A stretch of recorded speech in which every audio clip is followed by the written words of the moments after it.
and going, the guy does original, with the exception of, I guess, Aliens 2, coming up with original ideas and saying, here's what I want to do, and consistently does it well. I mean,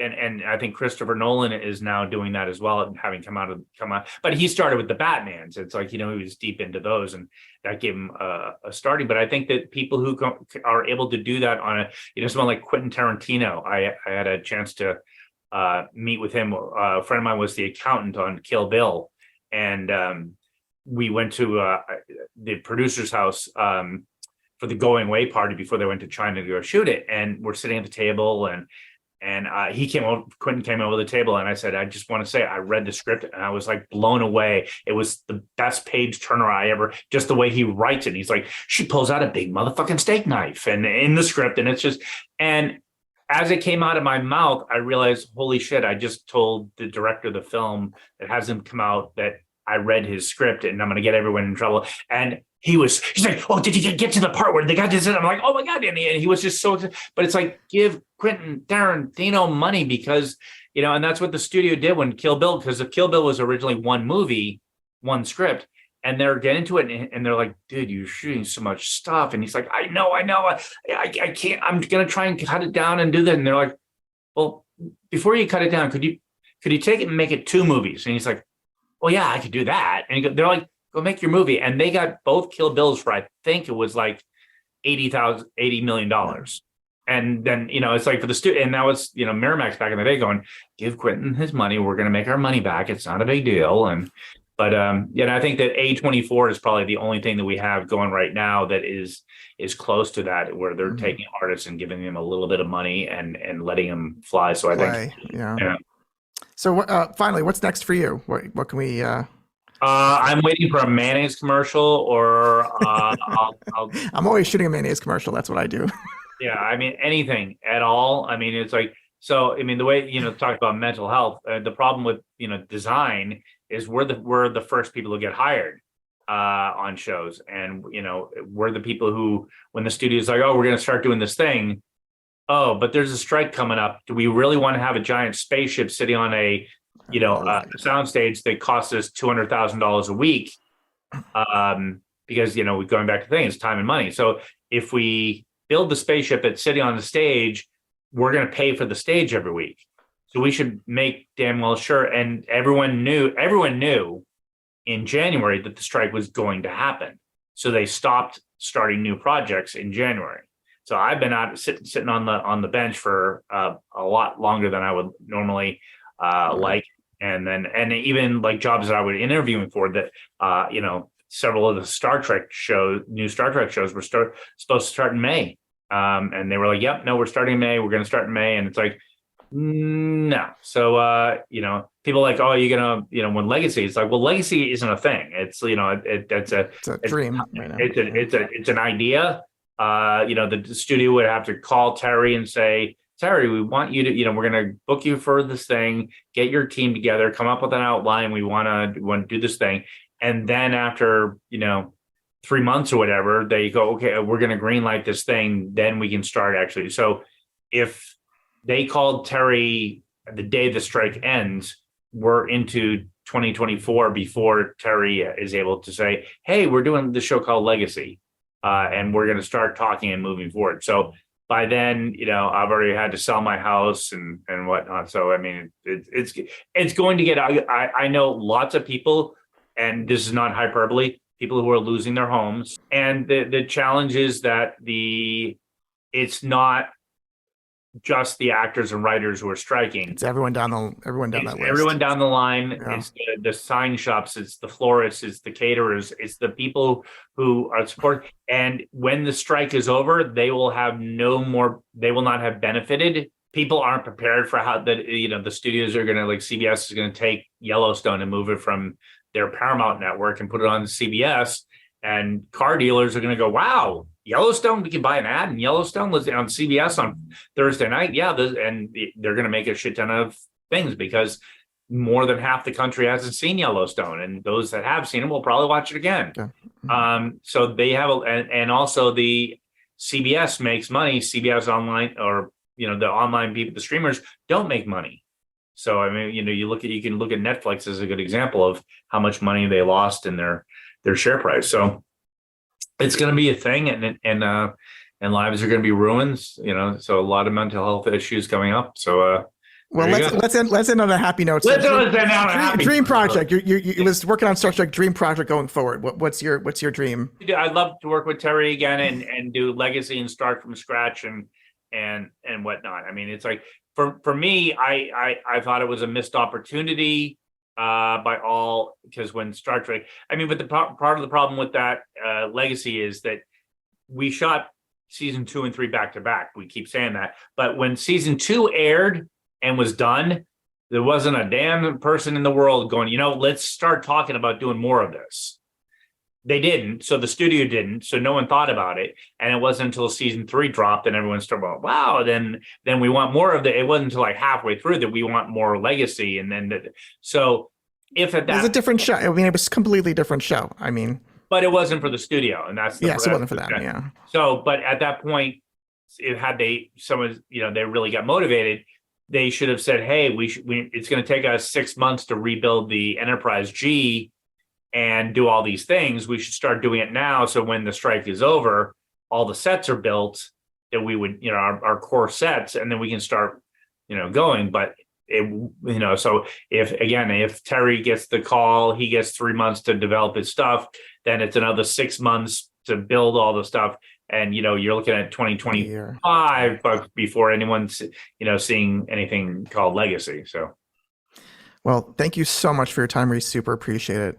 Yeah. Thank you, Dave. Really appreciate it. No problem at all. Thank you guys for having me. And it's a really fascinating topic, the combination of, but I think that it's a bigger deep dive in the mental health and the Hollywood. I would love to see someone do a deep dive on the use of drugs in Hollywood, and just not only just the coping drugs, but the recreational things. And so everyone's doing like maintenance drugs that get them through the day. And they keep them on some version of an even keel, or keep them whatever, as opposed to I'm going to get stoned out of my mind and write this crazy stuff and be in a different place. So now everyone's just trying to maintain an even keel level of drugs. But I find that the drugs are still there. Tons of people are doing it, but it's not a happy place drug. It's more of a morose drug. A lot of people are using drugs, uppers, amphetamines just to do their job. And that tells me that the expectations of these jobs are not manageable, in my opinion. Well, I mean, you look at just the hours. It's like people talk about doctor's hours. They're working like 12-hour shifts. And I go, if I work a 12-hour shift, that's a short day. Yeah. And it's like, and that you're doing that every day for decades.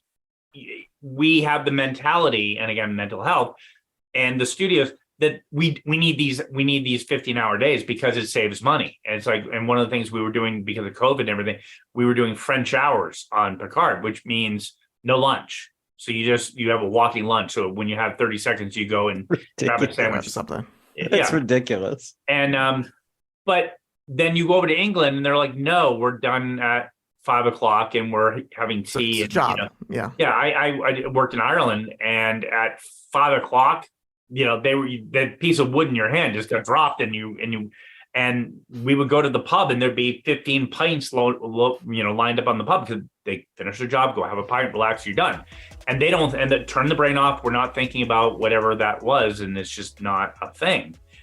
So it is possible, people do it, but in our world, it's always that thing of going, but if we shoot 15 hours, we can save $4, and we can save the thing. And that is so all the strike is gonna do is make that worse. Yeah. Well, thank you, Dave. Thank you. Really appreciate it. For our hot topic of Picard season 3, what are we watching, reading, or playing? Trevor? Well, we can. Well, it's you. We can cross off the reading. Yeah. I'm going to come off like the biggest jerk in this podcast, and I just want everyone to know this is I'm the biggest jerk. He primed me big time for this. I mean, for years. Trust me, I'm the big jerk. It's funny that you say that because I can literally see 2 books on my nightstand that have been collecting dust. Is the Bible one of them? Right now? No. No, I mean, I read a lot of, video production forums and articles, but that's, right, exactly. Dungeons and Dragons just came out on streaming. Have you seen that? I know it's not sci-fi. So I just watched it the other night. Yeah. I liked it. I thought it was surprising. I took my kid to it in the movie theater. I was like pleasantly surprised. I thought it probably one of the worst advertising campaigns ever because I had no plans on seeing it, but my kid wanted to see that over Super Mario Brothers, which I've since seen and fallen asleep on. I think it was smart to have a very strong British supporting cast. Mm-hmm. I think that added a whole level to it. Chris Pine he's fine. He's good. He's so I think good everybody was arrogant. pretty solid in there for the most part. Yeah. I'm a Michelle Rodriguez fan, always have been since her first film, Girl Fight. And I know she gets she has a lot of haters. I don't understand that. I think she's a great leading performer. The film was fun, and it had a couple of sequences that were really well staged and very, very creative. The whole portal thing, where they actually used the sound effects from the video game Portal. Oh no! When they went through it. Yeah. Whenever the portal was placed in the movie, they used the same sound effect. It was very clever. And the special effects they can be great, but they if they're not clever, it gets dull after a while. These special effects, I mean, you could argue that they're not as good as some other films, but they were so clever and so well staged that this is why they stood out to me. I'll remember the special effects in the Dungeons and Dragons film more than most of the crap I'll see this year. Well, I've watched a couple of good Apple TV shows recently. I'm a big fan of Drops of God, which is not sci-fi, but it's about... Have you heard about this show? No, I haven't. Well, it's good, so that's why you don't know it. Drops of God, great show. Really, check it out. French... I believe I should have done some research here on this one, but wait, it's foreign language, multiple with languages, French. And you're watching this? Yeah, it was good. It just finished up, so I completely recommend that. And then of course Foundation. I thought they did a pretty good job of. I am going to start watching Foundation. Oh yeah. That looks good. I bet you haven't read the books. I read them when I think I was in 4th grade or 3rd grade. They're kind of heavy books to read as a small child, but and then as Spangler said in Ghostbusters, print is dead. Are you referencing a movie from like 1984 or 5? 4, yeah. Okay. Yes, I am. Well, are you serious? Ghostbusters? I'm kidding. I love Ghostbusters. It's 39 years old. It's completely out of the lexicon. Are you serious? It is time for our hot topic. Hot I guess that's the segment we're calling it. Hot topic. Is that hot topic? It's down in our notes. I don't know who wrote that down. It seems like something. I know what our hot topic is, and I couldn't care less. But here we go. Here we go. Well, I am still on the high. Is it months later at this point? Months later from the high of the end of season 3 of Star Trek Picard. Let's dive into this, Trevor. So first 2 seasons. Did you watch any of it? No, it was not the kind of show that I was interested in. And well, what did you want, Trevor? I mean, because, I know a lot of people were disappointed that the original cast wasn't there. So I wanted something it was different, no? That nobody would have wanted. And that was, I was fine with the original cast not being there. I wanted something much smaller, much more character-oriented. I wouldn't have cared if Starfleet had anything to do with it at all. I wanted to see a show about this captain, this hero of mine growing up, getting older.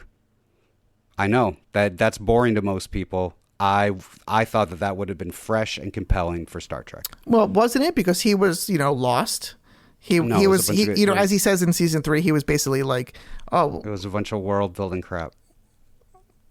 In season 1, you're saying. Well, I don't know. Okay, that's not being fair. Yeah. I bailed after 1 episode. So it's hard to judge it based on 1 episode. So I think it's a little unfair. Now, to be honest, no, it's not. It's not unfair. Not fair. Yes, it is. It is unfair. Yeah. But you told me to watch. You told me. You didn't ask me like I asked you to watch Evangelion. You told me to watch Neon Genesis. Say the proper name. Evangelion with nerve. Neon Genesis. No. The people